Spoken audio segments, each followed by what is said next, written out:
take time from the class. That's too complicated to put out in 5 seconds or 2, 4 or 5 minutes. Hey, let's go back here. I hate to take time from the class, so I'm going to move on here.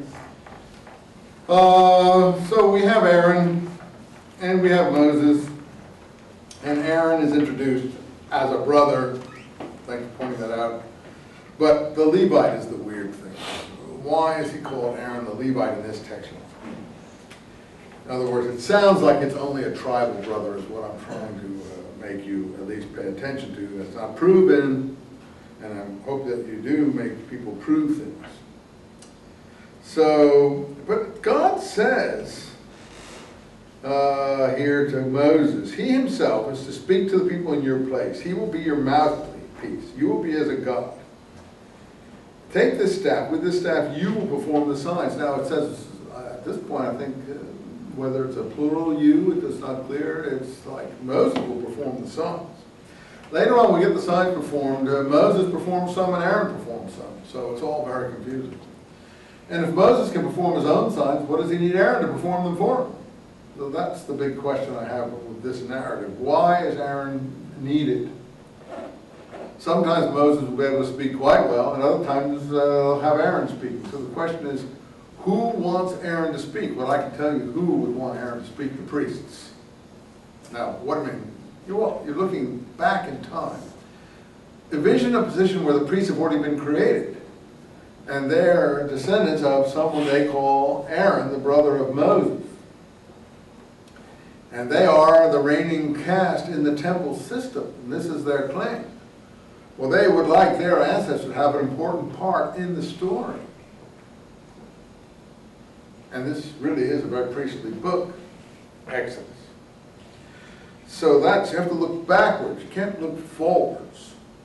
And therefore, you have to say, what is the motive? And yet, do the traditions bear it up? Well, here's a tradition where he's called Aaron the Levite, as if he's not Moses' brother, except in the tribal sense.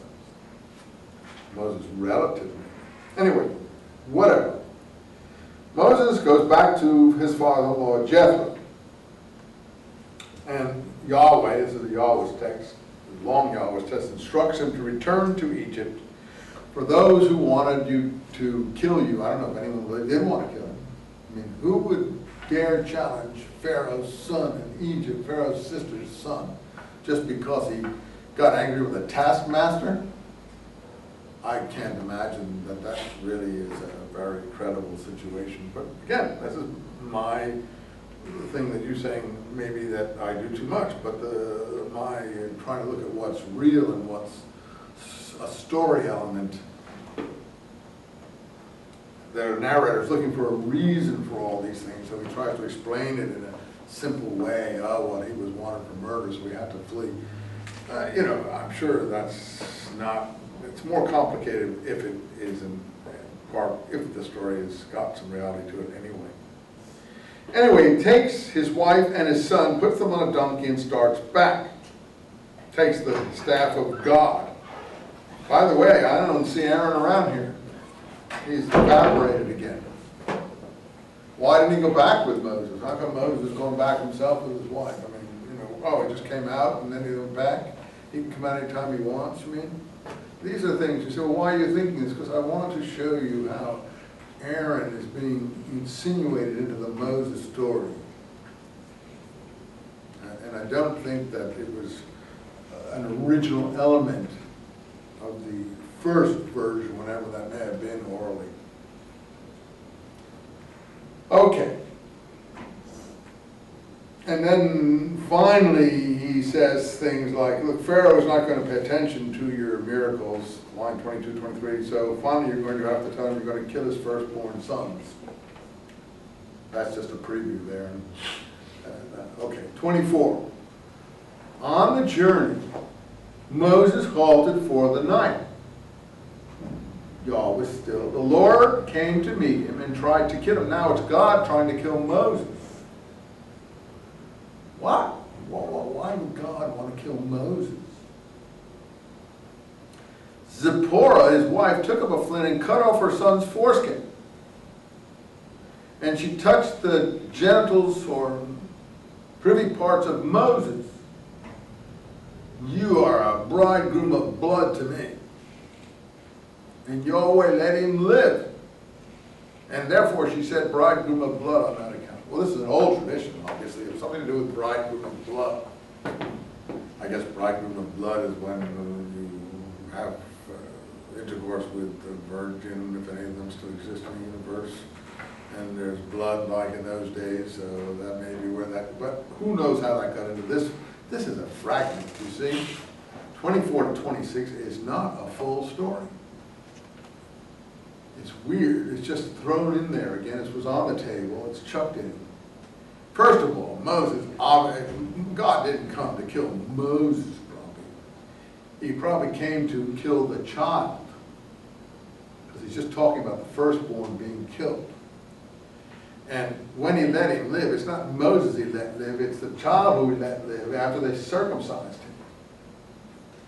Child hadn't been circumcised, and that's what probably the original material. I don't have to be a genius to figure this out, even with the collapsed form of the material we have here. You see what I'm talking about?